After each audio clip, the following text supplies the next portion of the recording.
पैसा कैसे बचाएं, कैसे बढ़ाएं, अमीर कैसे बने, इन सवालों का जवाब बहुत बार आपने सुना होगा। लेकिन आज हम आपको वो सरल तरीका बताने जा रहे हैं जो कि हमारे देश में हजारों साल से चला आ रहा है। यहाँ तक कि हमारे हिंदू धर्म के ऋषि मुनि और देवी देवता भी इन तरीकों का इस्तेमाल करते थे, पैसे बचाने, निवेश करने, उसको बढ़ाने और यहाँ तक कि इंश्योरेंस के इस्तेमाल पर। आपके सवालों का जवाब आज मिलेगा। हमारी पौराणिक किताबों में दी गई ये सारी जानकारी को एक किताब में लिखा है देवदत्त पटनायक जी ने। किताब का नाम है हाउ टू बिकम रिच। हमने ये किताब पढ़ी और आपके साथ इसमें लिखी हुई बातें आज हम शेयर कर रहे हैं। हालांकि इसमें 12 चैप्टर है, लेकिन हमें लगा कि 5 चैप्टर्स में आज के माहौल से रिलेट करने वाली बात है। शुरू करते हैं। पहले चैप्टर जो है यहाँ पर इस किताब में वो डील करता है एक अहम सवाल से कि क्या अमीर बनने की ख्वाहिश करना सही है। ये सवाल अहम इसलिए है क्योंकि हमें लगता है कि हम लालची बन रहे हैं ऐसी ख्वाहिश करके।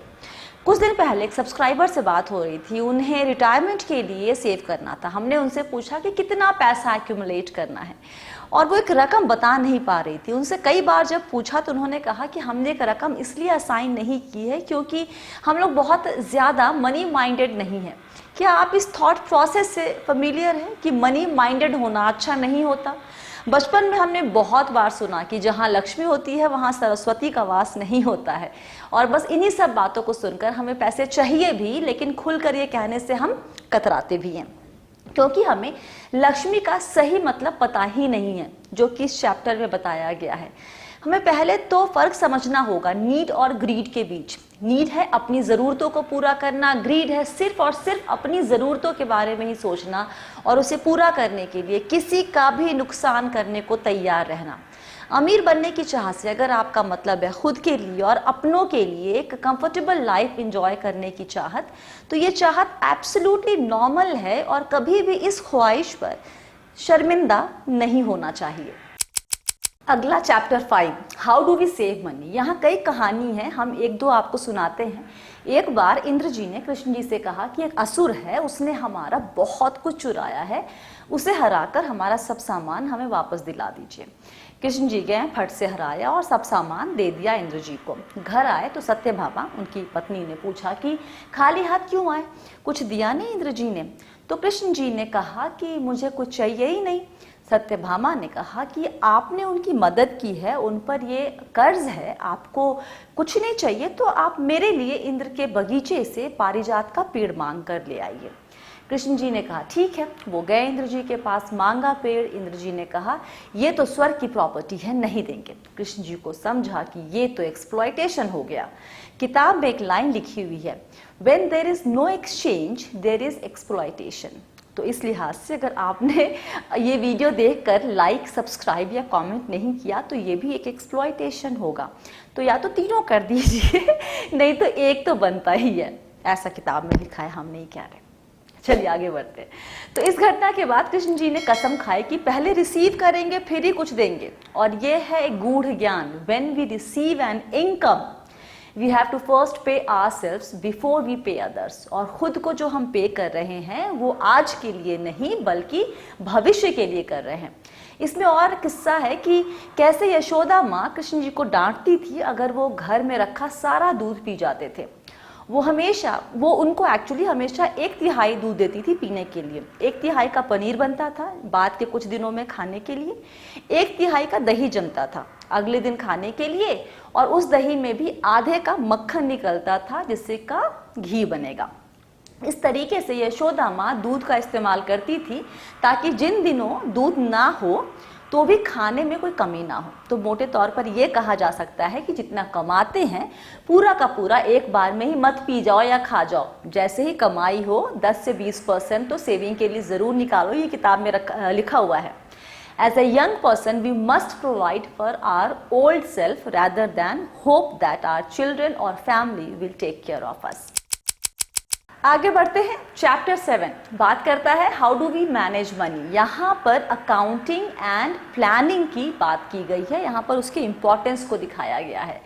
इस कहानी में ऋषि भृगु हैं, बृहस्पति जी हैं, और उन दोनों के बीच में फंसे हुए हैं पृथु, जिन्हें पृथ्वी का ध्यान रखने के लिए इस संसार में लाया गया था। बृहस्पति और भृगु राइवल थे, किसी बात पर भी इनकी आपस में बनती नहीं थी। बृहस्पति पास्ट को ध्यान में रखकर बात करते थे और भृगु फ्यूचर को देखकर। पृथु अपना पेट कैसे भरेंगे, इस पर दोनों की राय एकदम अलग थी। तो पृथ्वी ने पृथु से कहा कि आप गणेश जी की एक सर्टेन तरीके से 7 बार पूजा करें। पूजा थोड़ी कठिन सी थी, तो शुरुआत के कुछ बार तो पृथु से कुछ ना कुछ गलतियां होती रहीं, लेकिन लगातार कोशिश करते रहने से चौथी बार से पूजा एकदम सही तरीके से होने लगी। और 7वीं बार में पृथु को ये रियलाइज हुआ कि knowledge of past has helped him plan for the future. अगर पहले का रिकॉर्ड सही तरीके से रखा जाए तो भविष्य की ज़रूरतों को पूरा करना आसान हो जाता है। और पुरानी ज़रूरतों के रिकॉर्ड रखने के लिए आपको अकाउंटिंग का सहारा लेना होता है, जो आपको अपने पास्ट के सक्सेस और फेलियर की जानकारी देता है। और इसके साथ प्लानिंग करेंगे तो फ्यूचर का विजन मिलेगा। इस चैप्टर के मुताबिक बिना अकाउंटिंग के planning is a wishful thinking, not a goal. इस बात को एकदम अपने जहन में बैठा लीजिए। अगला चैप्टर 9 ये बात करता है इंश्योरेंस की। जी हाँ, यहाँ कहानी है राम जी और हनुमान जी की। हनुमान जी को पता चला कि जो रावण जी हैं, पाताल का राजा मही रावण की मदद से राम जी का अपहरण करने वाला है। तो उन्होंने अपनी पूंछ लंबी की, राम जी को उससे घेर लिया और सोचा कि अब तो अपहरण होने से रहा। लेकिन हनुमान जी भूल गए कि मही रावण तो पाताल का राजा है। उसने अंदर जमीन खोद खोद कर रास्ता बनाया और राम जी को नीचे से लेकर चलता बना। फिर हनुमान जी गए और लड़े बड़े और फिर राम जी को बचा कर ले आए। हनुमान जी लेकिन बड़े अपसेट थे कि मेरा सिक्योरिटी रिंग मही रावण ने तोड़ दिया। तो राम जी ने कहा कि देखो भाई हनुमान, इस संसार में कुछ भी परफेक्ट या एब्सोल्यूट नहीं है। सब में कुछ ना कुछ कमजोरी होती है। रिस्क कुछ प्रेडिक्टेबल होते हैं, कुछ अनप्रेडिक्टेबल होते हैं।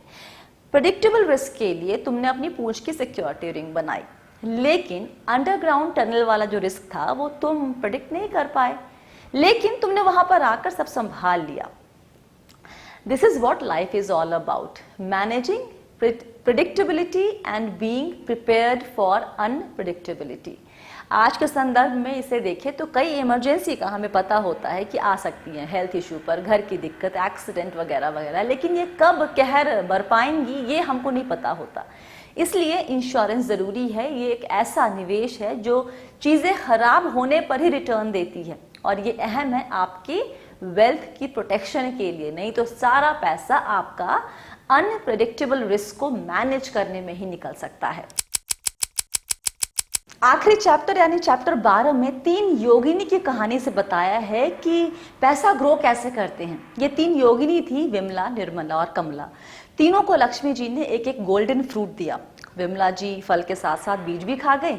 अगले दिन फिर खाने की तलाश में निकल गई। निर्मला ने फल खाया और बीज बो दिया, लेकिन जब 2 साल तक फल नहीं आया तो पेड़ कटवा दिया, उसकी लकड़ी बेच दी और 1 साल के लिए उनका काम चलाने लायक सामान उनको मिल गया। कमला जी ने भी बीज बोया और 3 साल तक पेशेंटली इंतजार किया। पेड़ पर फल आए और उसने फल खाकर और बीज लगाए और उससे और फल आए, और फिर बीच में एक बार सूखा पड़ा। तो उसने सोचा कि अगर 1 और साल सूखा पड़ा तो सारे के सारे पेड़ मर जाएंगे, तो क्या पेड़ कटवा कर उसे बेच देना चाहिए। और अगर सूखा नहीं पड़ा तो ये भी एक उलझन थी। इस उलझन के बीच उन्होंने क्या किया कि आधे पेड़ कटवाए और आधे छोड़ दिए। अगले साल सूखा नहीं पड़ा और कमला जी ने सीखा कि रिस्क कैसे सोच समझ कर लेना चाहिए।